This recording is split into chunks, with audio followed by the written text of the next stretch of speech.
Hey out there, it's Friday, TGIF, thank God I'm free. I wanted to do a video for the first full week at the Brown House. However, Tom's guys are still down there, working. It's after 5. I think they're gonna have all the joists in for the main living area, the living room and the kitchen. This is like phenomenal. All the demo's been done, the joists are going in. I think they might work over the weekend and get the subfloor in. So I gotta get down there and get a video before they do that. I don't know how they feel about me videotaping them, so I didn't want to go down there tonight. Anyway, I can't tell you how happy I am with the progress on that house. Like, what's that saying? The sum of all the parts is greater than the whole.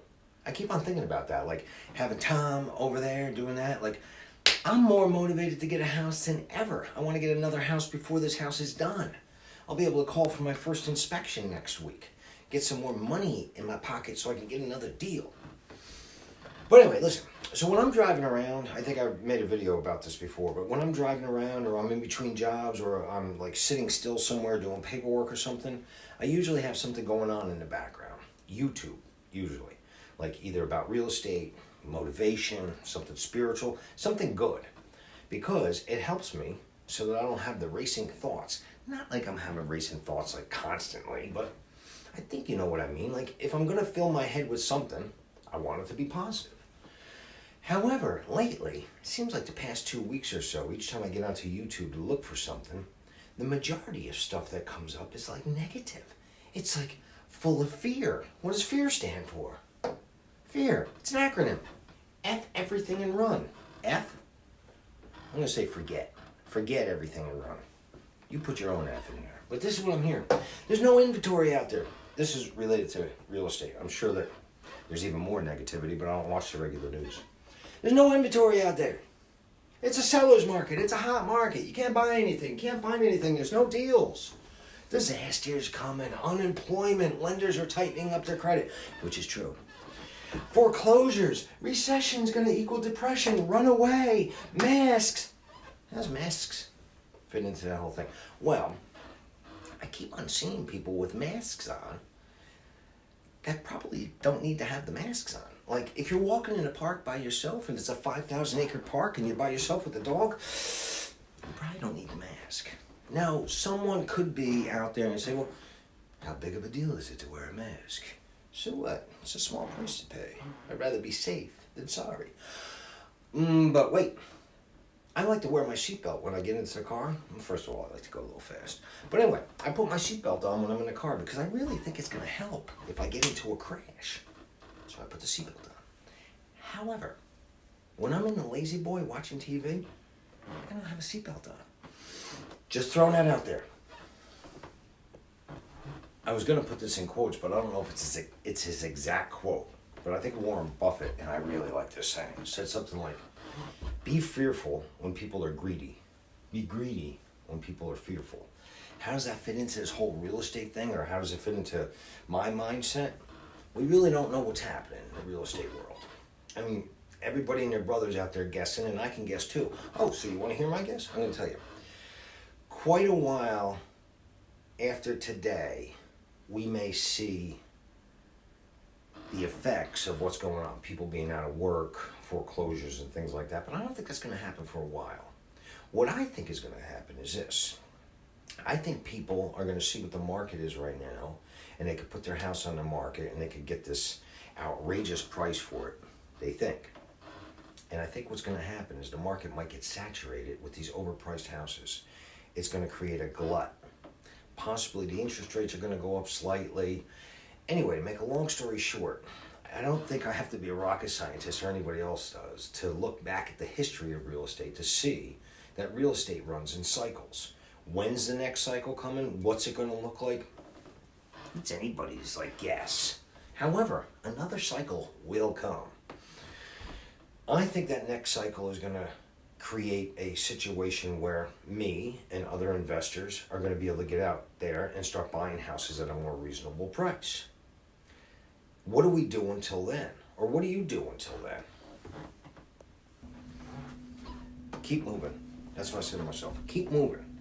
So it's a seller's market. It's a hot market. There's no inventory out there. You know, you got all these things that people are saying, and they're kind of true, And you could get stuck in those. But I can't get stuck in that problem. I have to keep on moving or else I can go nutso. So what I mean by keep on moving, like we got that brown house in the middle of this when it was a seller's market. I was able to find that house. Got the house. Tommy's working on it like nobody's business. We put the offer in on the blue house I made a video about. We got outbid. So we bid 165. Somebody else came in 175 cash with no contingencies. Rose, the realtor, put the offer in. I have a strong suspicion that the buyer on that house, or the supposed buyer on that house, is going to hit a couple snags along the way. And again, I never know it all. There's always so much to learn in this business. But I suspect with a septic, a well, and an oil tank buried, that these buyers, unless they're very savvy, are going to hit a snag. They're going to hit a snag with their with one of their inspections, and then they're going to back out. So I said to Rose, I would not be surprised in 30 days if we talk again about the blue house. Remind me of that. I went into that house in Union Beach yesterday. Rose is looking into whether or not that's a short sale, because if it's a short sale, they might negotiate the price a little bit lower. I need that price a little lower. Rose and I are going into another house on Tuesday to take a look in Keyport.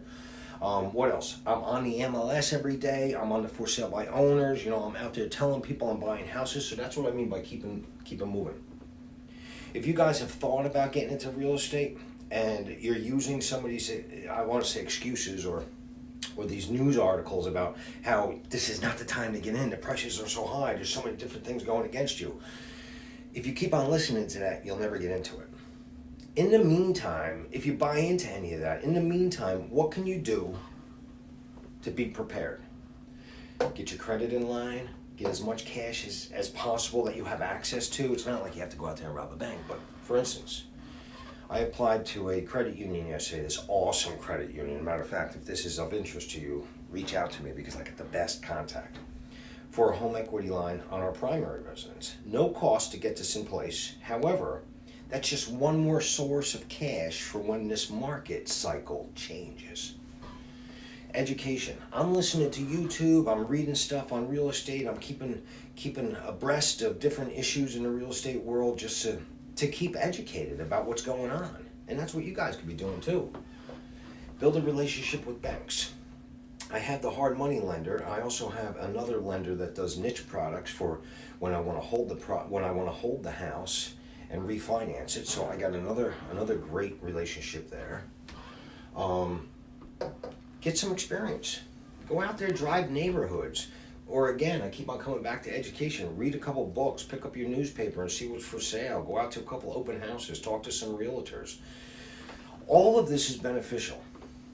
Network with people. It's not like anybody's banging down my door saying, hey Harry, let me come over and take a look at that brown house. Hey Harry, let me shadow you for a week so this way I can maybe get a little bit of knowledge or something like that. And again, it's not like I'm a know-it-all, but I've done this a few times. If I would have had a mentor when I first got into this, I think it would have helped. The problem is, as you've seen in previous videos, I may not mesh with everyone, so I don't know if I could have had a mentor. But again, I keep on coming back to keep moving.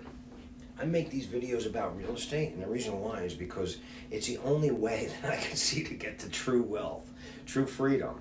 And I want you guys to have it too. So maybe real estate's not your path. If it is, then reach out.